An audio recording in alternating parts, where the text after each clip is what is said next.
Coucou tout le monde, j'espère que vous allez bien. Alors aujourd'hui nous allons tourner, il me semble, une vidéo sur The Crown, d'accord. Pas toujours facile cette série qui parle des runners. Pour le coup on apprend beaucoup de choses sur les runners et la famille du runner, c'est pour ça que c'est important de regarder cette série. Et si vous n'avez pas envie de regarder la série, de au moins écouter les vidéos, puisque dans les vidéos, il y a des compréhensions et des clés de compréhension. Nous sommes arrivés à l'épisode... J'ai tellement de retard dans les tournages de vidéos. L'épisode 8 de la saison 3, d'accord? Cela se passe en 1970. On voit quelqu'un, Édouard, qui a été roi pendant seulement 10 mois, avoir une maladie grave. Il est âgé, il a des soins. Sa maladie est tellement grave qu'en fait, on en est au stade où il n'y a plus que les soins palliatifs possibles. D'accord ? Et ce monsieur, pourquoi il a été roi que pendant 10 mois? Parce qu'on ne lui permettait pas d'être roi et de vivre l'amour avec la personne qu'il avait choisie. Donc il a préféré renoncer au trône, à la couronne, pour pouvoir aller vivre l'amour avec la personne que lui avait choisie. On ne lui permettait pas parce qu'il s'agissait d'une femme divorcée. Voilà, et ça se fait pas, c'était tout pourri. Une femme déjà divorcée. Voilà. Donc en fait, toujours ces croyances de merde, etc. Donc en fait, ce monsieur Édouard n'a été roi que 10 mois, il a renoncé à son règne. Et là, on voit que bien qu'étant conscient qu'il arrive à la fin de sa vie, qu'il n'y a plus que les soins palliatifs possibles pour lui, il va chercher quand même, un peu dans cette névrose aussi, de vouloir redorer un peu sa réputation. Ouais. Il va quand même accepter un rendez-vous important, conventionnel, pour redorer sa réputation. Lui qui en a jamais rien eu à foutre, cela m'étonne un peu, mais bon. Et il y a cette phrase qui est dite: la réputation, ce n'est rien d'autre qu'une appréciation vaine et mal fondée, qu'on obtient souvent sans mérite et qu'on perd sans trop savoir pourquoi. Je vous la répète. La réputation, ce n'est rien d'autre qu'une appréciation vaine et mal fondée, qu'on obtient souvent sans mérite et qu'on perd sans trop même savoir pourquoi. C'est ça. La réputation, vous devez vous en taper le coquillard. Votre image, si vous en êtes encore à vous en taper, à pas vous en taper et à donner de l'importance au regard des autres et à la réputation, c'est que vous êtes encore loin d'être en haut de votre montagne.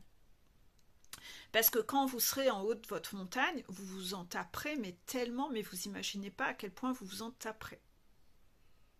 Vous le savez, ce que vous aimez chez moi, c'est ce côté authentique dans mes vidéos, où je dis ce que les gens n'ont pas envie d'entendre. Oui, je ne suis pas comme ces chaînes qui sont à la course aux vues et qui veulent absolument être la personne la plus aimée et qui portent des masques en vidéo. Moi, je m'en fous, je préfère dire la vérité que de me prostituer, en fait. Voilà. Désolée, c'est une notification. Pour le coup, il y avait aussi une phrase anodine dans cet épisode, mais les guides m'ont demandé de la noter. C'est que les guides estimaient que c'était important. De toute façon, nous n'avons pas accepté cette visite pour le plaisir.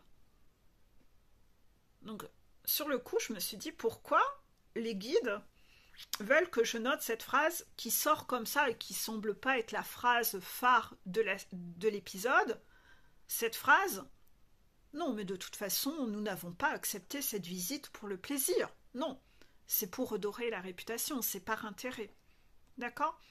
Donc là, on vous montre un peu l'hypocrisie, même si on n'est pas sur la personne la plus ignoble de la famille, il y a quand même ce truc-là un peu dans la nature humaine, c'est que même en fin de vie, au moment où on est quand même, on sait qu'il ne reste que quelques temps à vivre, on fait encore du gâchis de son temps de vie à passer du temps à redorer la réputation alors que c'est même pas pour le plaisir. C'est invraisemblable. Est-ce que vous, si vous étiez sur le point de mourir, est-ce que vous feriez encore des choses pour votre réputation alors que le temps vous est compté? Pourquoi ne feriez-vous pas plutôt des choses qui vous font plaisir? Et aujourd'hui, vous faites quoi, vous? Vous savez que votre temps, il est compté, puisqu'on est tous mortels. Pourquoi vous faites toujours pas des choses qui font le plaisir? Pourquoi vous êtes encore en train de gâcher du temps de vie pour faire des choses pour votre réputation? Réfléchissez à ce que vous faites, au temps de vie que vous gâchez. Si vous ne respectez pas la vie, vous n'avez pas un peu peur que vos guides vous fassent découvrir la maladie, l'hôpital, le cimetière, pour vous redonner ce regain que la vie est importante et que vous devriez être beaucoup plus dans la louange de la vie que dans à pas la respecter en fait. Vous respectez pas votre vie. Vous la gaspillez, vous la gâchez. Bon, merci les guides, maintenant je comprends ce que vous vouliez dire. Voilà la canalisation autour de cette phrase. On voit aussi par là, nous venons d'avoir le portail de l'hypocrisie, c'est que ces gens sont dans l'hypocrisie. C'est-à-dire que vous allez voir qu'ils font des critiques avant et ils voient des gens que par utilité. Et l'utilité, c'est la réputation, l'image. Voilà. Alors que franchement, quand on est condamné, qu'est-ce qui est le plus important? Comment utiliser son temps? C'est invraisemblable. Invraisemblable. Donc là, vous avez des messages à observer, c'est vous faites des choses que les guides sont pas ok en fait. Ils sont pas ok. Et sûrement, vous avez des foudres. C'est-à-dire que vous gaspillez votre temps à des choses pour votre réputation au lieu de l'utiliser à la notion de plaisir. Et normalement, vous avez des foudres autour de ce temps que vous gaspillez à faire des choses qui ne sont pas ok. Vous les verrez après en présence de ces gens avec le sourire hypocrite et mon Dieu que ça sonne faux. Donc là, on vous remet encore en lumière l'hypocrisie dans laquelle vous vivez vous aussi.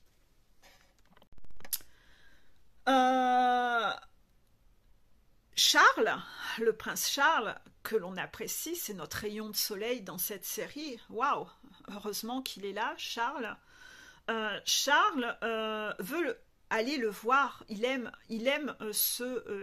Édouard en fait. Il aime Édouard. Il le sent différent du reste de la famille. Contraction. Pour le coup,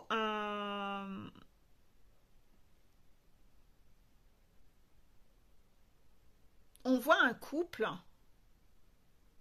qui s'engueule, c'est ça? Je me rappelle plus trop de l'épisode. Il y a un couple où il y a un échange verbal et il y a cette phrase qui dit « Pourquoi cette escalade des hostilités? Ce n'est ni nécessaire ni justifié. » La nana lui répond « Tu aurais pu avoir un cessez-le-feu, mais tu l'as brisé. »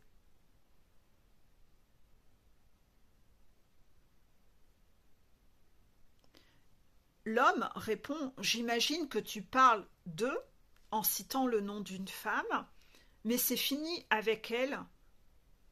Et de toute façon, c'était horrible, en gros, ma relation avec cette femme. » La femme lui rétorque « Non.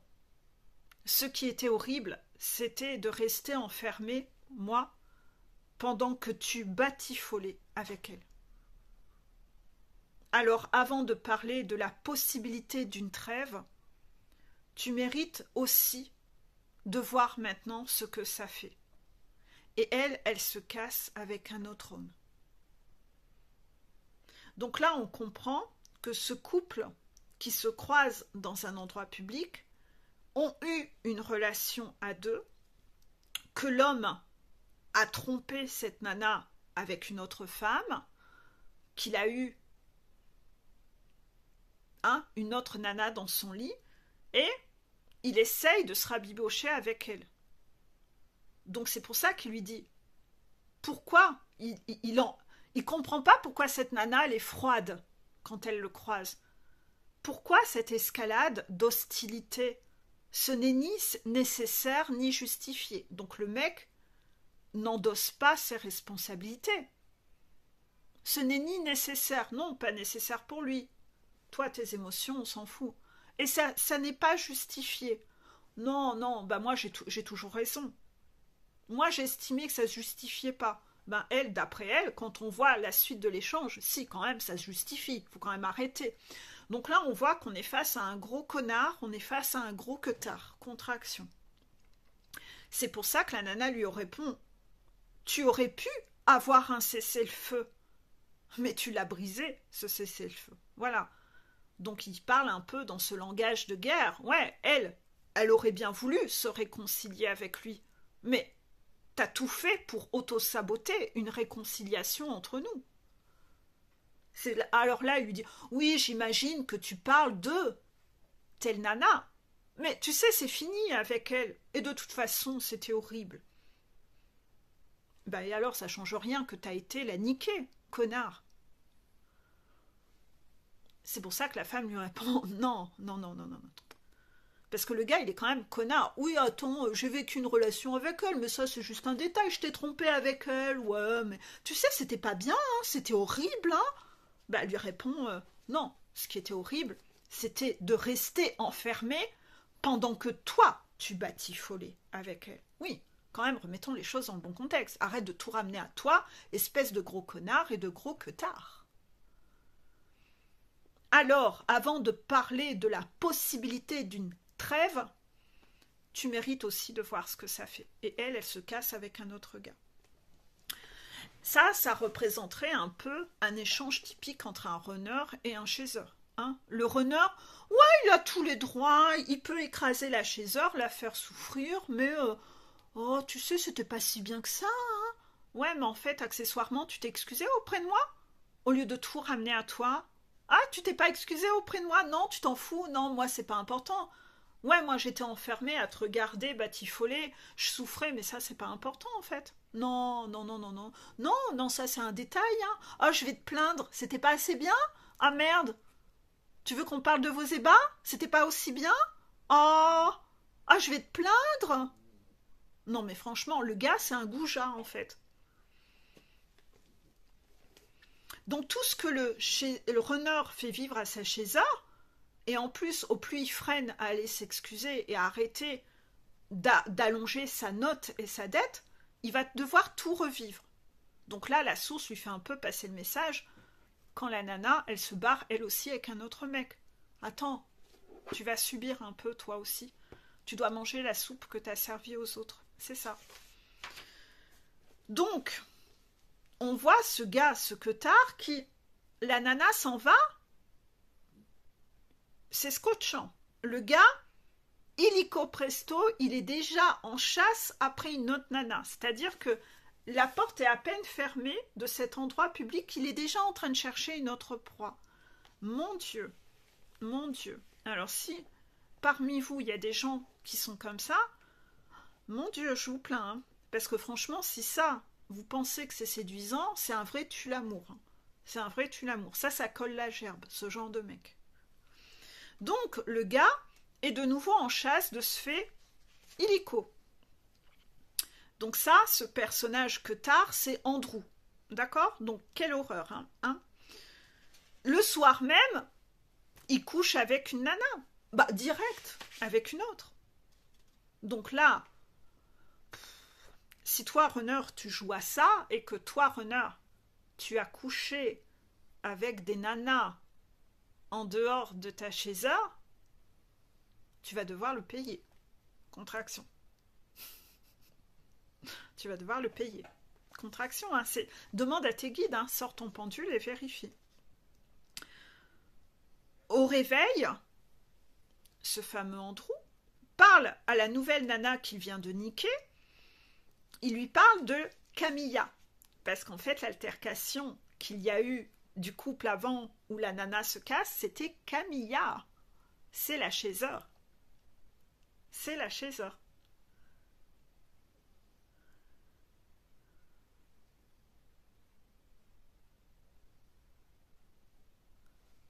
Et il dit, Andrew parle donc de Camilla, il lui dit à cette nana qu'il vient de niquer que, en gros, lui, Andrew, a une relation avec Camilla, c'est un peu chaotique, mais qu'en fait, il sait très bien que dans sa vie, toute personne qui s'interpose entre lui et Camilla, donc toi avec qui je viens de niquer, tu en souffriras un jour. Parce qu'en fait, lui, Andrew, il estime que, ouais, il aime bien en fait Camilla. Il aimerait bien la récupérer. Donc en fait, il ken avec des nanas, mais quand même, il fait comprendre aux nanas, ouais, mais t'es pas importante en fait. Moi, j'aimerais bien récupérer Camilla. Donc en fait, la nana, elle est vraiment traitée comme un bout de viande, en fait. Figurez-vous que cette nana avec qui il a niqué, ce fameux bout de viande qu'il a considéré, c'est... Ça sature sur mon téléphone, donc je vais devoir un peu accélérer. Figurez-vous qu'il s'agit en fait de la sœur de Charles, Anne. On commence à être un peu, tout le monde couche avec tout le monde dans un cercle très rapproché. Hein, voilà, on est un peu dans du gros bordel. Elle explique, j'ai pas confiance en moi, mais par contre je suis quelqu'un de coriace. Voilà. Il y a certainement une phrase à retenir, ça fait un peu karmika ça, hein, phrase de karmika. Au fond de moi, j'ai pas confiance en moi, mais par contre, je suis quelqu'un de coriace. Et ça, faut se méfier, en fait. Hein. Voilà. En tout cas, le prince Charles va assumer, lui, c'est que prince Charles a déjà rencontré Camilla et il affirme il y a une personne qui me plaît plus que les autres. Oui, Camilla, elle me plaît. C'est-à-dire qu'en parallèle de ça, Camilla, elle a rompu avec Andrew, on le voit, mais Prince Charles a rencontré Camilla et il se rend compte que la rencontre entre Chaser et Runner a eu lieu. Il se rend compte, Charles, que Camilla, elle lui plaît, plus que les autres.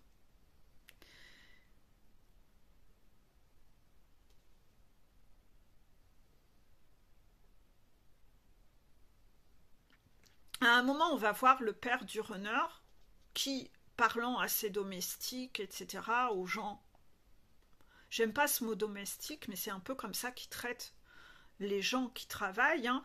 Il les traite un peu comme ça. Dans cet épisode, ça se voit comme ça. C'est-à-dire, il réclame quelqu'un qui travaillait là et il dit « Mais au fait, je ne vois plus l'autre ».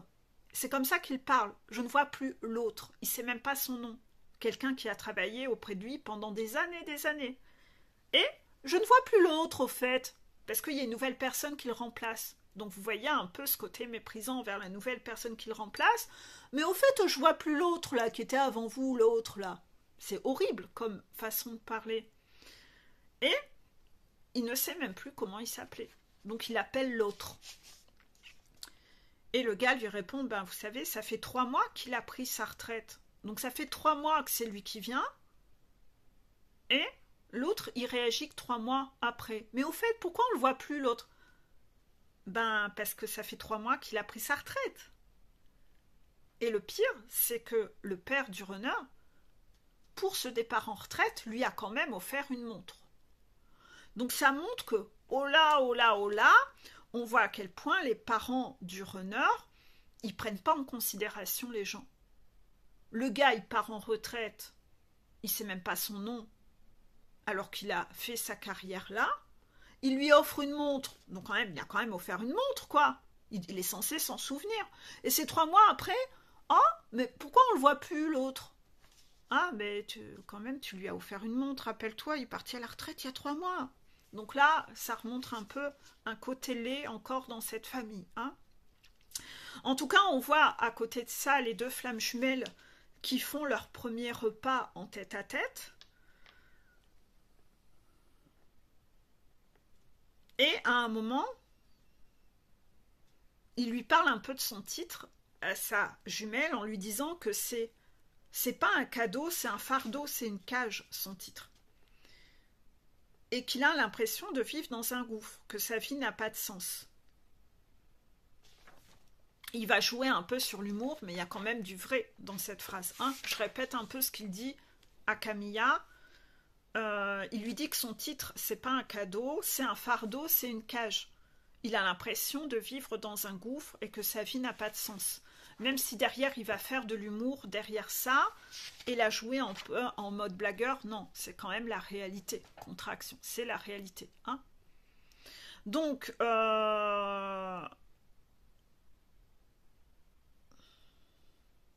va voir aussi, on va revoir le fameux Édouard au début, hein, celui qui a refusé, qui a gardé le règne que 10 mois pour vivre son amour. On va le voir témoigner que la famille royale l'a rejeté, car lui, il a plutôt préféré être fidèle à ses valeurs. Et il estime que la famille royale a vraiment peur de la liberté de penser. Et que comme lui, il avait des valeurs et une liberté de penser, il était le mal-aimé de la famille, parce que lui, il voulait rester fidèle à ses valeurs. Il a préféré refuser de continuer à régner pour choisir la... Dans cet épisode, on slalome beaucoup d'une scène à une autre, donc désolé, là on repart du côté de Anne. Anne, la sœur de Charles. Donc Anne parle à Charles et elle lui dit à Charles, en gros, du fait qu'elle a batifolé avec Andrew, elle lui dit, mais tu sais, Charles, nous, toi et moi, on joue avec Camilla et Andrew. Attention à ne pas faire le contraire. Pas sûr qu'ils soient réellement séparés. Elle essaye de jouer un peu le trouble, Anne, dans la tête de Charles. On voit que Anne est finalement un peu en mode cœur de pierre, la sœur de Charles. Elle a couché avec Andrew. Elle sait que Andrew a des vues encore sur Camilla. Il lui a dit clairement le matin. Mais Camilla, de base, elle a envoyé chier Andrew. Nous, on a vu la scène. Ben, elle joue un peu la tierce. Elle s'en va jouer la tierce et semer le trouble dans la tête de Charles en disant, tu sais, je suis pas sûre qu'ils soient vraiment séparés. Ce qui est faux, en fait, parce qu'ils sont séparés. Donc, elle est en train d'aller colporter quelque chose qu'elle ne sait pas.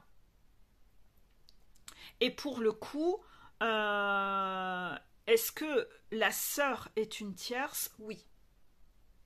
Là, on voit que la sœur de Charles, la sœur du runner, est une tierce.